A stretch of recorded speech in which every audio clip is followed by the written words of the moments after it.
Seyle bir bay oğlan taptım göreyden. İnternette taptım lagay. Hava bay ödüm göreydi elim açık comart dikip bana böyle. Yanmadı bir kopuk almadım yadır. Şemme de açan alır cağım.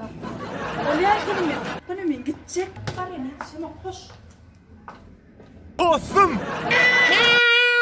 Pişigam yürü yarlı ho. Dostcan. Bir bit daha tapınım. Niyeten tapınır ha. İmodon. Şeyli bir suratlarını uğradı. Eline de iPhone Pro 13. Ananayda pullu hava. Yani görürsün da. Yani şidir edip kafeye değil bir şey. Karış dostcan. Bolya son haberini aydar men sana ne aylığın da var. Sağ ol oğlum. Oo ineyim. Ayrılmaz senin yanından. Bolya. Şu muhtarı Allah aşkına. İmoda oğlum sen. Men senin de umratmı? Wow. Men imoda horacık bir dat görecektim lan. Şey mi? Gör bak zaten. Aynen bana gidelim parka. Gör. Oğlum. Bana kanıt ölümlerine. Füyücü.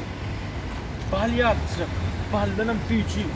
İçin malakalı, manadlı, fruit dolu tortlarmış ya. İçinden malakalar, şokolatlar, öyle slifler diye kaymaktan edilen tortlar da bulkuların ortasında edildiğinden mutlucak bulkular var. Yör iyeli. Yör. Yağmurlu oğlum. Yönümün yanı çok kayıtmadı mı? Ziyan yok oğlum. İçindeki bulkular varsa seyirci ağaç var. Vah. Onun içinde mağazcık var tortların içinde. Göreydim. Yür iyeli oğlum yürsene. Oğlum yok. Ziyan yok. Men özüm ilk gelen tecrübe aşağıda karaş bolya mı? Füyücü bulkular. Oho. Salam. Şeyin ne medin? Cheesecake. Oho. Cheesecake'den birini. Bu ne medin çi? Snickers. Snickers'tan birini. Hoca aşağıda oturacak bolya mı?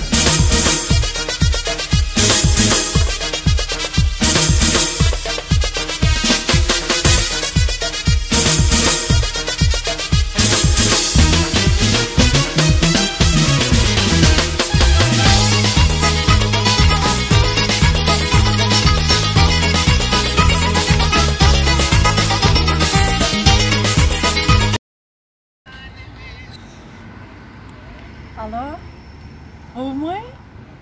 Hava göreydi. Şimdi daha değildir. O tip balar kendi önümlerine korkmak. Seyle bir füyücü. Vah, aytmayın lan. Sana da maslahat veriyen gel imen. Seyle bir comardı ki nereye göreydi.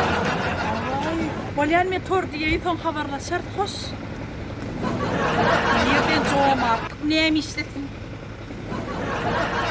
Hansan mı kundurdu deği?